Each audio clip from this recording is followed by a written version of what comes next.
Hello viewers, welcome to my channel Siri kitchen Kannada. ಇವತ್ತಿನ ನಮ್ಮ ಸಿರಿ ಕಿಚನ್ನಲ್ಲಿ green chilli ಚಿಕನ್ನ ಹೇಗೆ ಮಾಡೋದು ಅಂತ ತೋರಿಸ್ಕೊಡ್ತಿದ್ದೀನಿ. ಬನ್ನಿ ಹೇಗೆ ಮಾಡೋದು ಅಂತ ನೋಡೋಣ. ಮೊದಲಿಗೆ ನಾನಿಲ್ಲಿ ಒಂದು ಫ್ರೈಯಿಂಗ್ ಪ್ಯಾನನ್ನು ತೊಗೊಂಡಿದ್ದೀನಿ. ನಂತರ ಅದು ಬಿಸಿ ಆದಮೇಲೆ 2 ಟೇಬಲ್ ಸ್ಪೂನ್ನಷ್ಟು ಎಣ್ಣೆನ ಹಾಕೋತಿದ್ದೀನಿ. ಎಣ್ಣೆ ಬಿಸಿ ಆದಮೇಲೆ ಇದಕ್ಕೆ ನಾವು ಸ್ಪೈಸಸ್ನ ಆ್ಯಡ್ ಮಾಡ್ತಿದ್ದೀನಿ. ಇಲ್ಲಿ ಚಕ್ಕೆ, ಲವಂಗ, ಮೆಣಸು ಹಾಗೂ ಸ್ಟಾರನ್ನ ಹಾಕ್ಕೊಂಡು ಫ್ರೈ ಮಾಡ್ಕೊತಿದ್ದೀನಿ. ಇದು ಸ್ವಲ್ಪ ಫ್ರೈ ಆದ ನಂತರ ನಾವು ಇದಕ್ಕೆ ಬೆಳ್ಳುಳ್ಳಿಯನ್ನು ಹಾಕ್ಕೋಬೇಕು, ಶುಂಠಿ ಹಾಗೆ ಹಸಿಮೆಣಸಿನ್ಕಾಯನ್ನು ಹಾಕ್ಕೋತಿದ್ದೀನಿ. ನಿಮ್ಮ ಖಾರಕ್ಕೆ ಅನುಗುಣವಾಗಿ ನೀವು ಹಸಿಮೆಣಸಿನ್ಕಾಯಿನ ಬಳಸ್ಬೋದು. ನಮಗಿಷ್ಟು ಸಾಕು ಖಾರ, ಹಾಗಾಗಿ ನಾನು ಕಮ್ಮಿನೇ ಹಾಕ್ಕೊಂಡಿದ್ದೀನಿ. ಈಗ ಇದು ಫ್ರೈ ಆದಮೇಲೆ ನಂತರ ನಾನು ಇದಕ್ಕೆ ಈರುಳ್ಳಿನ ಹಾಕ್ಕೋತಿದ್ದೀನಿ.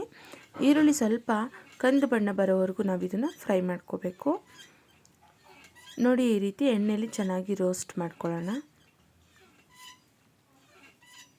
ಇವಾಗಿದು ಫ್ರೈ ಆದಮೇಲೆ ನಂತರ ನಾವು ಇದಕ್ಕೆ ತೆಂಗಿನಕಾಯಿ ತುರಿಯನ್ನು ಹಾಕೋತಿದ್ದೀನಿ.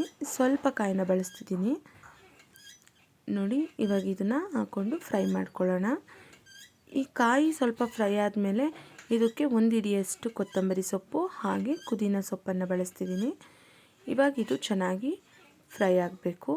ನಾವು ಈ ರೀತಿ ಎಣ್ಣೆಯಲ್ಲಿ ರೋಸ್ಟ್ ಮಾಡಿ ಪುದೀನ ಸೊಪ್ಪು ಕೊತ್ತಂಬರಿ ಸೊಪ್ಪನ್ನು ರುಬ್ಬೋದ್ರಿಂದ ಗ್ರೀನ್ ಕಲರಾಗಿ ಚೆನ್ನಾಗಿ ಬರುತ್ತೆ. ಇವಾಗ ಇದು ತಣ್ಣಗಾಗಬೇಕು. ನೋಡಿ, ಈ ಫ್ರೈ ಮಾಡಿರ್ತೀವಲ್ಲ, ಇದು ಕಂಪ್ಲೀಟ್ ತಣ್ಣಗಾದ ನಂತರ ನಾವು ಇದನ್ನು ಒಂದು ಮಿಕ್ಸರ್ ಜಾರಿಗೆ ಹಾಕ್ಕೊಂಡು ಗ್ರೈಂಡ್ ಮಾಡ್ಕೊಳ್ಳೋಣ. ಇದು ನೈಸ್ ಪೇಸ್ಟ್ ಆಗಬೇಕಾದ್ರೆ ಸ್ವಲ್ಪ ನಾವು ಇದಕ್ಕೆ ನೀರನ್ನು ಕೂಡ ಹಾಕ್ಕೊಂಡು ರುಬ್ಕೋಬೇಕು. ನೋಡಿ, ಈ ರೀತಿ ಕಂಪ್ಲೀಟಾಗಿ ಪೇಸ್ಟ್ ಆಗಬೇಕು. ನಂತರ ನಾವು ಒಂದು ಫ್ರೈಯಿಂಗ್ ಪ್ಯಾನ್ಗೆ 2 ಟೇಬಲ್ ಸ್ಪೂನ್ನಷ್ಟು ಎಣ್ಣೆನ ಹಾಕ್ಕೊಳ್ಳೋಣ. ಎಣ್ಣೆ ಬಿಸಿ ಆದಮೇಲೆ ಸ್ವಲ್ಪ ಇದಕ್ಕೆ ಈರುಳ್ಳಿಯನ್ನು ಹಾಕ್ಕೋತಿದ್ದೀನಿ. ಈರುಳ್ಳಿ ಸ್ವಲ್ಪ ಗೋಲ್ಡನ್ ಬ್ರೌನ್ ಬರೋವರೆಗೂ ನಾವು ಇದನ್ನು ಫ್ರೈ ಮಾಡ್ಕೊಳ್ಳೋಣ. ನೋಡಿದ್ರಲ್ಲ, ಈಗಿದು ಫ್ರೈ ಆದಮೇಲೆ ನೀವಿಲ್ಲಿ ಶುಂಠಿ ಬೆಳ್ಳುಳ್ಳಿ ಪೇಸ್ಟನ್ನು ಕೂಡ ಹಾಕ್ಕೋಬೋದು. ನಾನಿಲ್ಲಿ ಹಾಕಿಲ್ಲ, ಅದು ಆಪ್ಷನಲ್ಲು. ನಾವು ಒಟ್ಟಿಗೆ ಹಸಿ ಮಸಾಲೆ ಜೊತೆ ಗ್ರೈಂಡ್ ಮಾಡ್ಕೊಂಡಿದ್ದೀವಲ್ಲ, ಹಾಗಾಗಿ ನಾನಿಲ್ಲಿ ಬಳಸಿಲ್ಲ. ಹಾಕಿದ್ರೆ ಕೂಡ ರುಚಿ ತುಂಬ ಚೆನ್ನಾಗಿರುತ್ತೆ. ನೋಡಿ, ಇವಾಗ ಇದು ಈರುಳ್ಳಿ ಫ್ರೈ ಆಗಿದೆ. ಫ್ರೈ ಆದ ನಂತರ ನಾವು ಇದಕ್ಕೆ ಆಗಲೇ ವಾಶ್ ಮಾಡಿಟ್ಕೊಂಡಿರೋವಂಥ ಚಿಕನ್ನ ಹಾಕ್ಕೋತಿದ್ದೀನಿ. ಚಿಕನ್ನ ವಾಶ್ ಮಾಡ್ಕೋಬೇಕಾದ್ರೆ ಅರಿಶಿನ ಬಳಸೋದ್ರಿಂದ ಚಿಕನ್ನು ನೀಟಾಗಿ ಹಾಗೂ ಕ್ಲೀನಾಗಿ ನಾವು ಚಿಕನ್ನ ವಾಶ್ ಮಾಡ್ಕೋಬೋದು. ನೋಡಿ, ಇವಾಗ ಚಿಕನ್ನ ನಾವು ಚೆನ್ನಾಗಿ ಎಣ್ಣೆಯಲ್ಲಿ ರೋಸ್ಟ್ ಮಾಡ್ಕೊಳ್ಳೋಣ.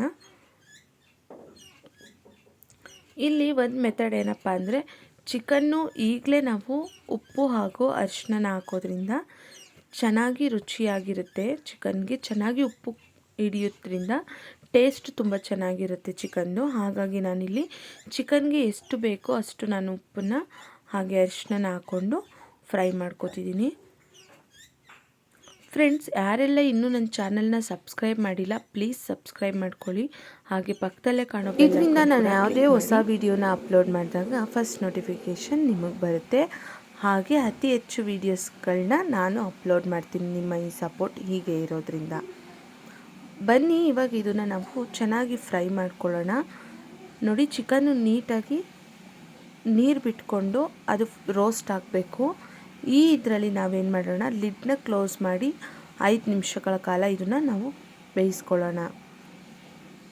ನೋಡಿ, ಈ ರೀತಿ ನಾನು ಇವಾಗ ಏನು ಮಾಡ್ತೀನಿ, ಲಿಡ್ನ ಕ್ಲೋಸ್ ಮಾಡಿ ಬೇಯಿಸ್ಕೊತಿದ್ದೀನಿ. ನೋಡಿ, ಇವಾಗ ಇದು 5 ನಿಮಿಷಗಳ ಕಾಲ ಬೆಂದಿದೆ. ನೋಡಿದ್ರಲ್ಲ, ಈ ರೀತಿ ಚಿಕನ್ನೆಲ್ಲ ನೀಟಾಗಿ ನೀರು ಬಿಟ್ಕೋಬೇಕು.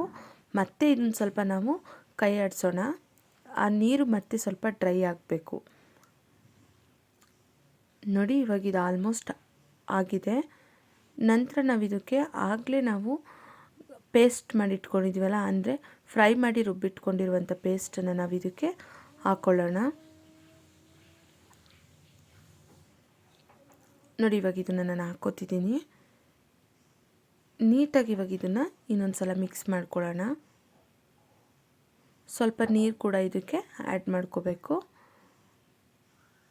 ನೀವು ಗ್ರೇವಿ ಥರ ಬೇಡ, ಇದನ್ನು ಹಾಗೆ ಡ್ರೈ ಆಗಿ ಮಾಡ್ಕೋತೀನಿ ಅಂದರೆ ನೀರೇನೂ ಹಾಕೋಗಿಲ್ಲ, ಹಾಗೆ ಡ್ರೈ ಕೂಡ ಮಾಡ್ಕೋಬೋದು ಇದನ್ನು.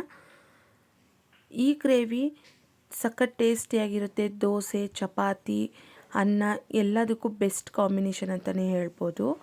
ತುಂಬ ರುಚಿಯಾಗಿರುತ್ತೆ. ಈ ಮೆಥಡಲ್ಲಿ ಈಸಿಯಾಗಿ ನೀವು ಮಾಡ್ಕೋಬೋದು.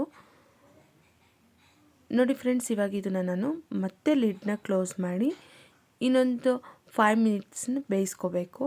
ಟೋಟಲ್ 10 ಮಿನಿಟ್ಸ್ ಅಷ್ಟರಲ್ಲಿ ಇದು ಚಿಕನ್ ರೆಡಿಯಾಗಿ ಹೋಗ್ಬಿಡುತ್ತೆ, ಚಿಕನ್ ಗ್ರೇವಿ.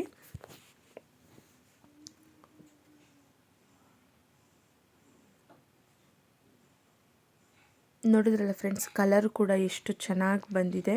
ಇದಕ್ಕೆ ಯಾವುದೇ ರೀತಿ ನಾನು ಮಸಾಲ ಪೌಡರ್ಗಳನ್ನ ಬಳಸಿಲ್ಲ. ಲಿಡ್ನ ಕ್ಲೋಸ್ ಮಾಡಿ 5 ಮಿನಿಟ್ಸ್ ಬೇಯಿಸ್ಕೊಂಡಿದ್ದೀನಿ. ನೋಡಿ ಕಂಪ್ಲೀಟಾಗಿ ಹೀಗೆ ರೆಡಿಯಾಗಿದೆ. ಇದನ್ನು ನೀವು ದೋಸೆ, ಚಪಾತಿ, ರೈಸ್ ಯಾವ ಜೊತೆನಾದ್ರೂ ನೀವು ಕಾಂಬಿನೇಷನ್ ಆಗಿ ಸರ್ವ್ ಮಾಡ್ಬೋದು. ನೋಡಿದ್ರಲ್ಲ ಫ್ರೆಂಡ್ಸ್, ಎಷ್ಟು ಈಸಿಯಾಗಿ ಹಾಗೂ ಸಖತ್ ಟೇಸ್ಟಿಯಾಗಿ ಗ್ರೀನ್ ಚಿಲ್ಲಿ ಚಿಕನ್ನ ಹೇಗೆ ಮಾಡೋದು ಅಂತ ತೋರಿಸ್ಕೊಟ್ಟಿದ್ದೀನಿ. ನೋಡಿ, ಇದು ಕಂಪ್ಲೀಟ್ ರೆಡಿಯಾಗಿದೆ. ಇದನ್ನು ಇವಾಗ ನಾನು ಸರ್ವಿಂಗ್ ಬೌಲ್ಗೆ ಶಿಫ್ಟ್ ಮಾಡ್ತಿದ್ದೀನಿ. ಫ್ರೆಂಡ್ಸ್, ಈ ವಿಡಿಯೋ ಇಷ್ಟವಾದಲ್ಲಿ ಲೈಕ್ ಮಾಡಿ ಹಾಗೂ ನಿಮ್ಮ ಫ್ಯಾಮಿಲಿ ಮೆಂಬರ್ಸ್ಗೆ ಶೇರ್ ಮಾಡಿ ಹಾಗೂ ಹೇಗಿತ್ತು ಅಂತ ಕಮೆಂಟ್ ಮಾಡಿ. ಪ್ಲೀಸ್ ನನ್ನ ಚಾನಲ್ನ ಸಬ್ಸ್ಕ್ರೈಬ್ ಆಗೋದನ್ನು ಮರಿಬೇಡಿ.